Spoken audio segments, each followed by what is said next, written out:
ফুল গাছ নেবে গো, ফুল গাছ। ভাবছি গাছের দোকানটা দিয়েই ফেলি। এই এমএ বিএ পাশ করে কোনো লাভ হলো না, বুঝলে। আর বলো না, কাহিনীটা শোনো এবার। একটা কাজে একটু বেরিয়েছিলাম, তো চোখে পড়লো আজকে গাছ কাকু শুধু গাছ নয়, একেবারে ফুলের বাগান নিয়ে বসেছে। জিজ্ঞেস করলাম, কাকু কত করে এই চন্দ্রমল্লিকা গাছগুলো?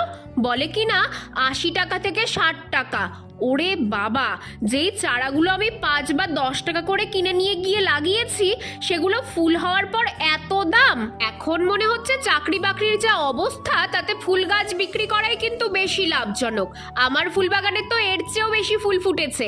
এক একটা গাছ নিঃসন্দেহে 150 থেকে 200 টাকায় বিক্রি হবেই। তার উপরেই হনুমানগুলো, প্রজাপতি সবাই আমাকে উৎপাত করা শুরু করেছে। তাই ঠিক করেই নিয়েছি, আমি একটা গাছেরই দোকান দেব।